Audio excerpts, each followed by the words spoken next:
त्या बुद्धमाच्या विकासामध्ये बुद्धाचा जसा हात राहिलेला आहे, बुद्धामुळेच खऱ्या अर्थाने बुद्ध धम्म भारतामध्ये निर्माण झालेला आहे, परंतु भारतामध्ये बुद्धमाच्या विकासाची एक समृद्ध परंपराच निर्माण झालेली होती. तो केवळ बुद्ध काळापुरताच मर्यादित नव्हता, तर त्यानंतर शतकोने शतके जवळपास 13-14व्या शतकापर्यंत सातत्याने विकसितच होत राहिलेला आहे. आणि नुसताच तो भारतामध्येच विकसित होत राहिलेला आहे असं नाही, तर भारताबाहेर सुद्धा काही आचार्याने त्याला जाणीवपूर्वक नेऊन तिथे तो स्थापित केलेला होता आणि तिथे तो विकसित झालेला आहे. आणि म्हणूनच भारतामध्ये बुद्धमाच्या समृद्धीकरणासाठी, भारतामधील बुद्धधर्माला अधिक तत्वज्ञानात्मक स्वरूपात मांडण्यासाठी, भारतामधील बुद्धधर्माला खऱ्या अर्थाने अधिक आचरणात्मक स्वरूपात मांडण्यासाठी आणि त्याचबरोबर भारताबाहेर बुद्धधर्माला घेऊन जाण्यासाठी ज्या ज्या आचार्यांनी योगदान केलेलं आहे त्या आचार्यांविषयी जाणून घेणार आहोत, ज्यांना आपण आचार्य पद्मसंभव म्हणतो, ज्यांच्यामुळे तिबेटमध्ये बुद्धधर्म पसरलेला आहे. नुसताच तिबेटमध्ये नाही, तर जेव्हा त्यांनी तिबेट सोडलं तर असं मानण्यात येतं की ते तिबेटमधून भूतानला गेले आणि भूतानमध्ये त्यांनी बुद्धधर्माचा प्रचार आणि प्रसार केलेला आहे आणि भूतानमध्ये बुद्धधर्म रुजवण्याचा त्यांनी प्रयत्न केलेला आहे. आचार्य पद्मसंभव जी जो है थे 8वीं शती में वो हुआ करते थे. वो बहुत ही महान ऐसे आचार्य थे. तत्व ज्ञान के साथ साथ, वाद विवाद में कुशलता के साथ साथ वो धर्माचरण करने में और खासकर ध्यान साधना करने में निपुण थे, ध्यानी थे, योगी थे. और इसीलिए भी उनका व्यक्तिमत्व पूरे बौद्ध धर्म में एक विलक्षण व्यक्तिमत्व कहा जाता है. ऐसा कहते हैं राजा इंद्रबोधि को 8 साल का ये बच्चा जो अनाथ था, जिसको कोई माता पिता नहीं थे, वो वहाँ पर उनको मिल गया. स्वयं राजा इंद्रबोधि को कोई पुत्र नहीं था, तो उनको लगा कि चलो मैं इसी को पुत्र मान लेता हूँ, इसी को दत्तक मैं ले लेता हूँ, और राजा उन्हें दत्तक ले लेता है. और अभी का जो स्वात प्रांत है पाकिस्तान का, उस स्वात प्रांत में ये उदियाना राज्य उस समय आता था. और ये राजा जो इस अनाथ बच्चे को गोद लेते हैं, उसको अपेक्षा रखते हैं कि आगे चलकर ये मेरे गद्दी पे बैठ जाएगा और मेरे जैसा ही आगे चलकर राजकुमार से राजा बन जाएगा. लेकिन बिल्कुल बचपन से ही इस लड़के का राज्य चलाने में कोई दिलचस्पी नहीं होती, उसका मन उसमें नहीं होता. जैसे जैसे राजपुत्र आगे बढ़ने लगता है, बड़ा होने लगता है, तो उसको वो लगता है कि केवल राज्य चलाने से, केवल राजा के हेतु काम करने से मैं लोगों का कल्याण कर नहीं सकता. मुझे यहाँ से निकलना चाहिए और वो बात लोगों को देनी चाहिए जो लोगों के जीवन में सबसे महत्वपूर्ण होगी. ये बात उनके मन में चलती रहती है. लेकिन किसी भी राजपुत्र के लिए राज्य से ऐसे ही बाहर निकल जाना संभव नहीं होता. राजा हर वो कोशिश करता है जिसके कारण ये राजपुत्र घर से निकल न जाए. इसलिए एक दिन वो कुछ इस प्रकार की बात कर देते हैं जिसकी वजह से उनको राज्य से बहिष्कृत किया जाता है, राज्य से निकाल दिया जाता है, और इसलिए उनके हाथ से ब्राह्मण मारा जाता है. जैसे ही इस सारी समाज व्यवस्था को वो नकार देते हैं, ये समाज व्यवस्था उनको बहिष्कृत करती है, उनको वहां से निकाल देती है. पद्मसंभव जी के पूरी चरित्र में हम हर समय ये देखते हैं कि कई सारे समय वे स्मशान में रहे हैं और स्मशान में ही उन्होंने अपनी साधनाएं जो है वो आरंभ की है. तो उसका अर्थ ये होता है कि मृत्यु की अनिवार्यता को समझना. मृत्यु बिल्कुल अटल है, हम उसको टाल नहीं सकते.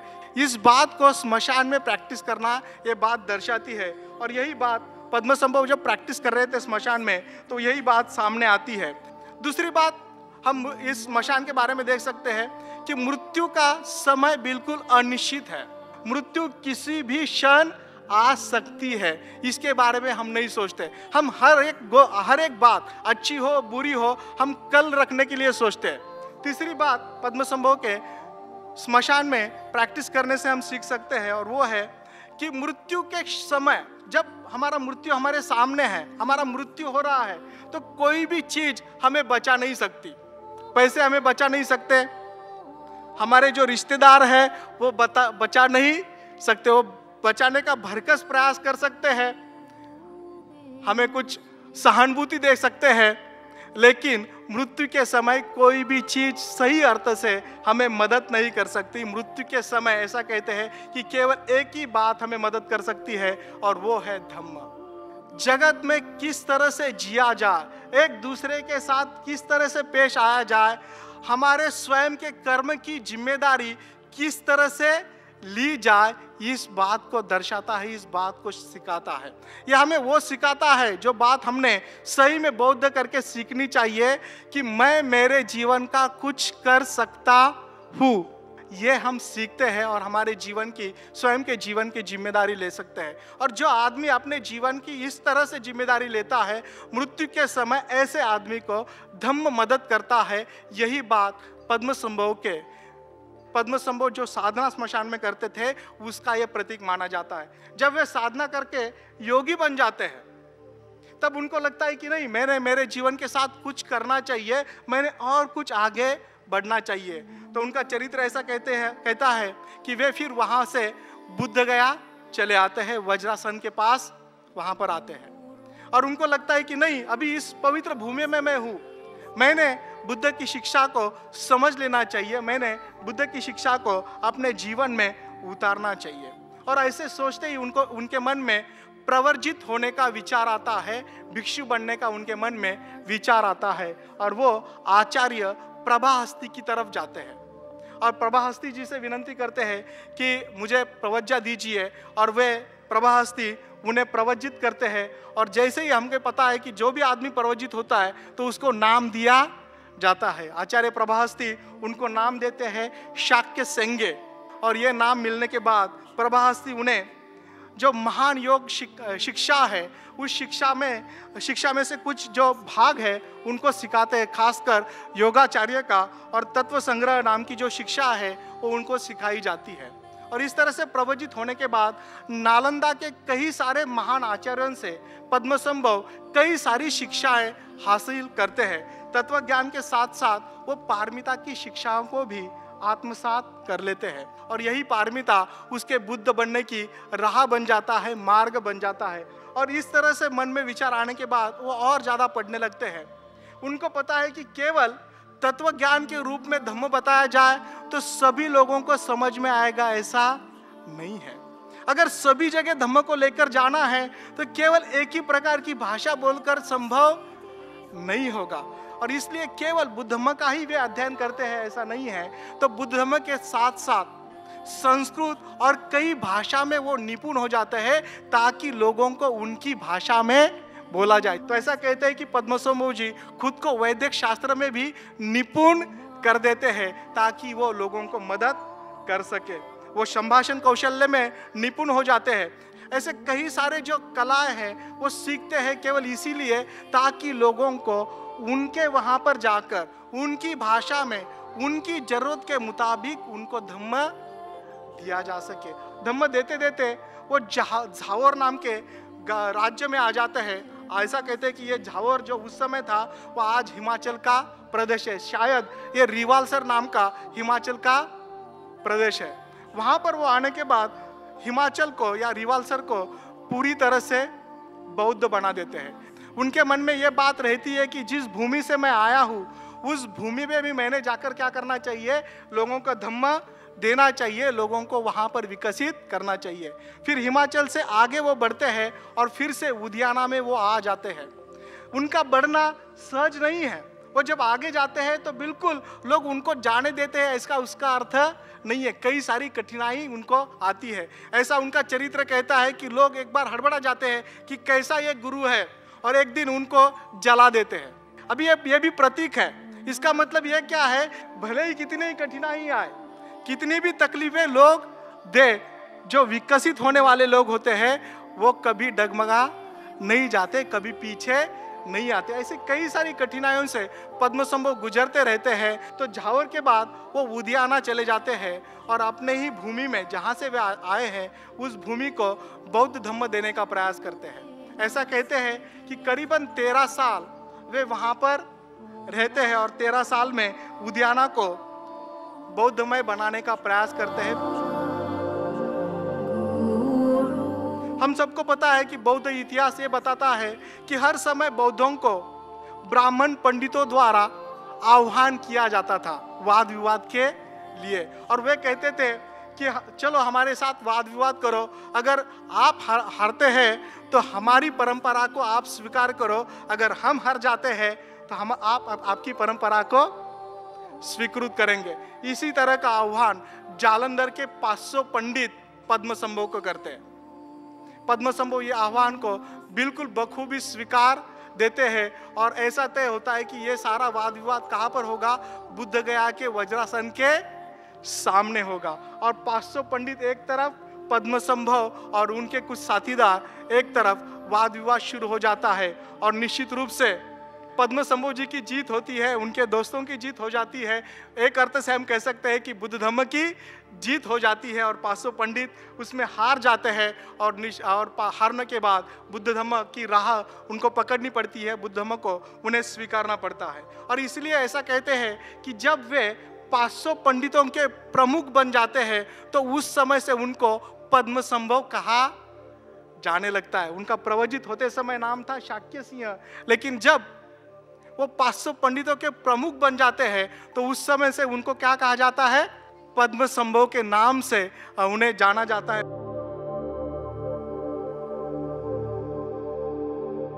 और खासकर ऐसा कहते हैं कि वो ध्यान साधना गुफाओं में जाकर करते थे, और इसलिए भारत और नेपाल के बीच में आपको कई सारी ऐसी गुफाएं दिखाई देगी आज भी, जिसमें पद्मसंभव ने उस समय ध्यान साधनाएं की थी। 8वीं शताब्दी की बात है, लेकिन वो गुफाएं आज भी कायम है। इस तरह से लोगों को धम्म देना, अपने आध्यात्मिक सराव को और गहरा लेके जाना, जिस प्रकार हो उस प्रकार लोगों को मदद करते रहना, और पूरे वातावरण को जहाँ का कहीं पर भी है वो उस वातावरण को धम्म में बनाना, ये काम उनका जारी रहता है। और उसी समय उनको तिब्बत से निमंत्रण आता है। ये बहुत महत्वपूर्ण बात है। जब भी आप सुन रहे थे कि बाबा साहब जैसे हमारे लिए यहाँ पर महत्वपूर्ण है, बिल्कुल तिब्बत के लिए पद्मसंभव उसी प्रकार से महत्वपूर्ण है। अभी ये तिब्बत भारत को लगा हुआ प्रदेश है, भारत को लगकर जो देश है वो तिब्बत देश है। ऐसा कहा जाता है कि ये तिब्बत जो है पूरी तरह से बर्फीला प्रदेश है।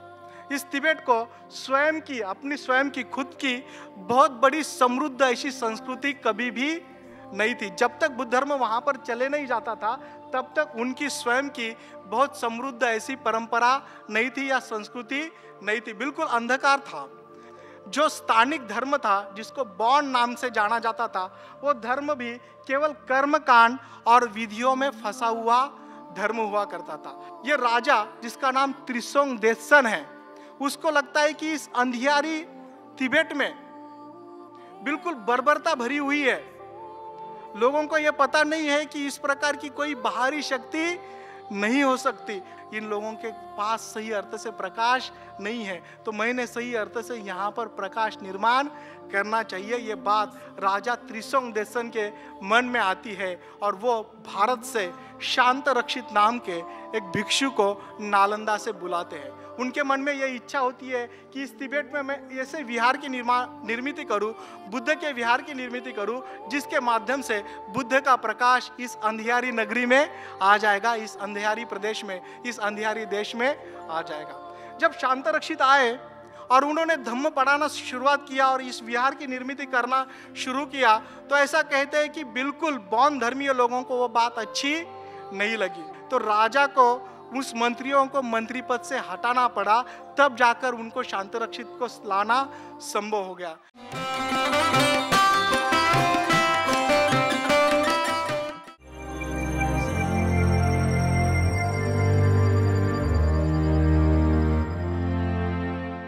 तो राजा को उस मंत्रियों को मंत्री पद से हटाना पड़ा, तब जाकर उनको शांत रक्षित को लाना संभव हो गया। लेकिन इस प्रकार से बौद्ध धर्म से प्रेरित होने के कारण ऐसी कई सारी मानसिक शक्तियां लोगों की हुई थी, जो बुद्ध धर्म के इस ऊंचे आदर्श को, ऊंचे तत्व को तिब्बत में स्थापित नहीं होना देना चाहते थे। हर समय वो रुकावट पैदा कर रहे थे। जैसे शांत रक्षित वहां पर गए, दुर्भाग्यवश उसी साल बहुत बड़ी बाढ़ आ गई और बहुत बड़ी एक प्रकार से महामारी उसके बाद फैल गई। फिर बौद्ध धर्मियों ने यह बात फैलाई कि केवल शांतरक्षित जी के आने के कारण ही यहाँ पर बाढ़ आई है और महामारी फैल गई है, तो सारे लोग भौचक्का हो जाते हैं। और शांतरक्षित जी के पास भी इसका कोई जवाब नहीं होता, बहुत कड़ा विरोध ये लोग उनको करते हैं। ऐसे समय शांतरक्षित राजा को कहते हैं कि अभी ऐसी अवस्था में मैं कुछ नहीं कर सकता, केवल एक ही आचार्य अगर कर सकता है तो एक ही आचार्य कुछ कर सकता है, और वो आचार्य है आचार्य पद्मसंभव। अगर आप उनको बुला लेते हैं तो निश्चित रूप से इस प्रकार की प्रवृत्ति पर काम करना उन्हें सहज संभव है। उनके पास ऐसी कुछ बात है जिसके कारण वो यहाँ के नकारात्मक शक्ति पर निश्चित रूप से काम कर सकते हैं। उनको पता होता है कि नकारात्मक मानसिक अवस्थाओं पर किस तरह से काम करना चाहिए, तुरंत वो नकारात्मक मानसिक अवस्थाओं पर काम करना शुरू कर देते हैं। तो उस नकारात्मक मानसिक अवस्थाओं को पूरी तरह से सकारात्मक बना देते हैं, और जो काम वे करना चाहते थे, विहार निर्मित का काम करना चाहते थे, उस विहार निर्मित के काम को, उस शक्ति को वो लगा देते। ये बहुत ही महत्वपूर्ण बात है, और इसीलिए ही पद्मसंभव को परिवर्तन का गुरु कहा जाता है, परिवर्तन के आचार्य कहा जाता है। और फिर धीरे धीरे तिब्बत बौद्ध बनना शुरू हो जाता है। पहला विहार, सम्य नाम का पहला विहार तिब्बत में निर्माण हो जाता है, और शांतरक्षित और पद्मसंभव मिलकर पहले 7 तिब्बतन लोगों को बुद्ध धर्म की दीक्षा देते हैं, भिक्षु उन्हें बना देते हैं। उसी समय से तिब्बतन बौद्ध धर्मों में भिक्षुओं की परंपरा शुरू हो जाती है। ऐसा कहते हैं कि पद्मसंभव तिब्बत में कितने साल रहे, भले पद्मसंभव 18 महीने रहे या उससे ज्यादा रहे हो, एक बात निश्चित है, जितना भी कालावधि पद्मसंभव वहां पर रहे, जितने काल के लिए, जितने समय के लिए पद्मसंभव तिब्बत में रहे हैं, उन्होंने वहां पर बुद्ध धर्म को स्थापित किया है। ऐसा माना जाता है कि 3रे शताब्दी से लेकर 12-13वीं शताब्दी तक ये वज्रयान का विकास होते रहा है, वज्रयान विकसित होते रहा है।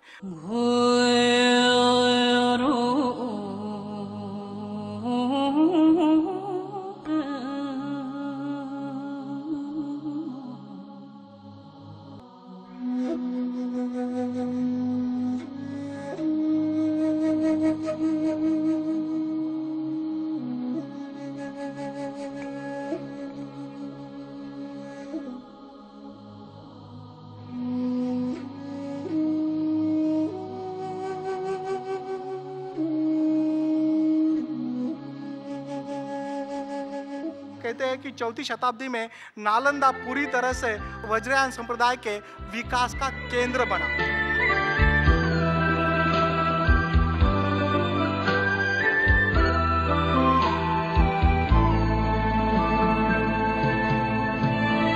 भंते संरक्षित जी एक बात बहुत महत्वपूर्ण बताते हैं। वे कहते हैं बौद्ध धर्म के विकास का 1500 वर्ष पुराना जो बुद्ध धर्म है, उसके विकास का अलग अलग चरण रहे, अलग अलग कालावधि रहा है। हीनयान का जो कालावधि था, उस समय नैतिक आचरण और मानसिक जो विश्लेषण है, मन का विश्लेषण करना, किस तरह से मन काम करता है, ये सारे विश्लेषण जो है वो ये विश्लेषण करने का उस समय का ये समय था। नैतिक आचरण पे जोर दिया जाता था, मानसिक विश्लेषण पर जोर दिया जाता था। फिर दूसरा कालावधि आया, दूसरा फेज आया, जिसको हम महायान कहते हैं। और ये जो महायान कालावधि है वो खासकर श्रद्धा युक्त आचरण पर, क्योंकि जो आपके सामने आदर्श है, बुद्ध है, जो सही में सच्चा है, जो सही में जीवन की राह दिखा सकता है, ऐसे बात को अंदर से आया हुआ ये जो प्रतिसाद है, उस प्रतिसाद को विकसित करने का जो कालावधि था, श्रद्धायुक्त आचरण का वो कालावधि था। इस तरह से वो कालावधि आगे बढ़ते गया है, जिसमें श्रद्धा के साथ साथ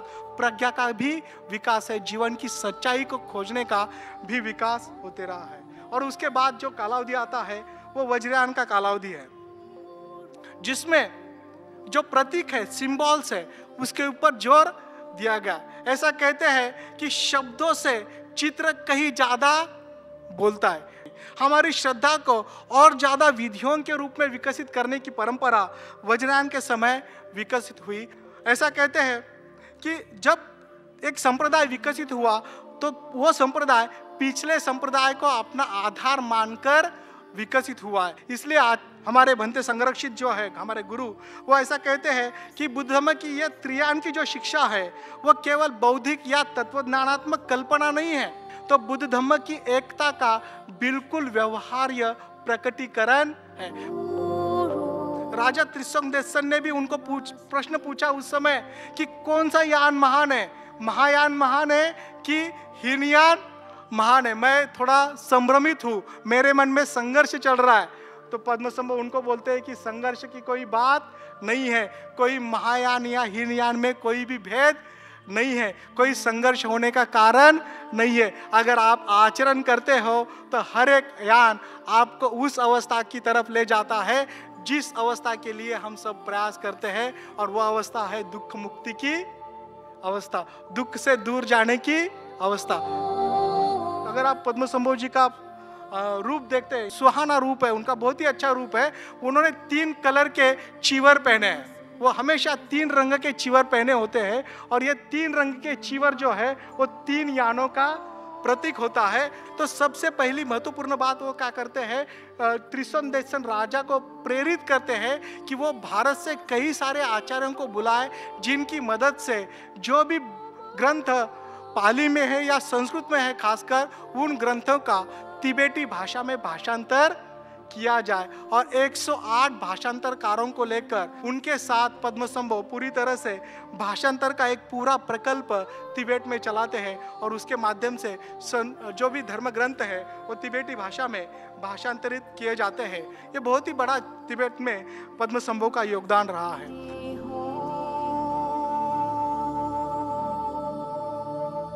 ऐसा कहते हैं कि पद्मसंभव जब वहाँ पर थे तो कई सारे विहारों की उन्होंने वहाँ पर निर्मित की थी, और स्वयं भी वो बुद्ध धर्म की शिक्षाएं देते थे, लेकिन उनका शिक्षा देने का ढंग थोड़ा सा हटके था। ऐसा कहते हैं कि वो जो शिक्षा देते थे कहीं पर छुपा के रखते थे, उसको गुप्त खजीना कहा जाता था।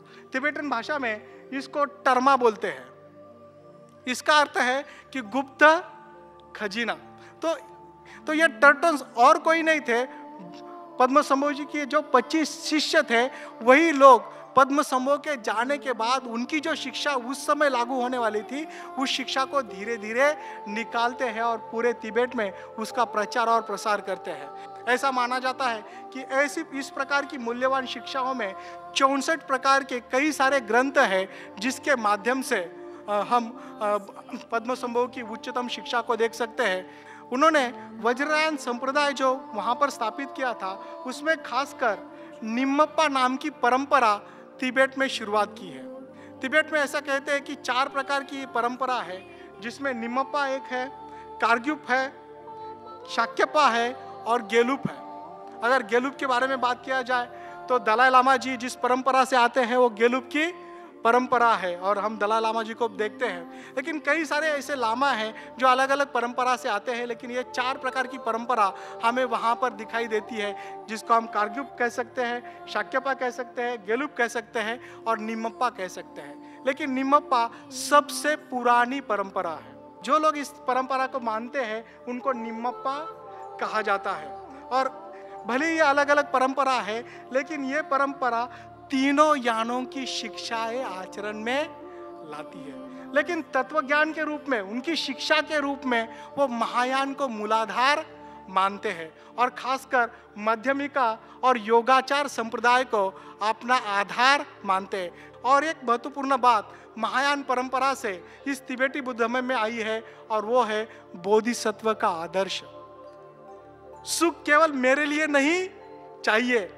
अगर मेरे बाजू में कोई दुखी है तो मैं केवल स्वयं सुखी नहीं हो सकता, मुझे दूसरों को भी मदद करनी चाहिए। ये जो भाव है वो बोधिसत्व का भाव होता है, और यही भाव महायान से इस 4 परंपरा में आया हुआ हमें दिखाई देता है।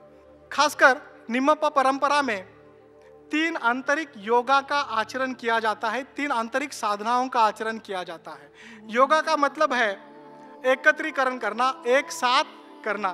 इकट्ठा करना। लेकिन क्या इकट्ठा लाते हैं? दूसरा तीसरा कुछ नहीं, वो इकट्ठा लाते हैं हमारी प्रज्ञा और करुणा को इकट्ठा लाते हैं। केवल प्रज्ञा होने से नहीं जमता, करुणा भी होना जरूरी है। केवल करुणा ही पर्याप्त नहीं है, वहां पर प्रज्ञा का होना जरूरी है। इस बात के लिए वो प्रयास करते हैं कि हमारी प्रज्ञा और करुणा एक बन जाए। कहां पर पूरी तरह से प्रज्ञा और करुणा एक साथ हो लेती है?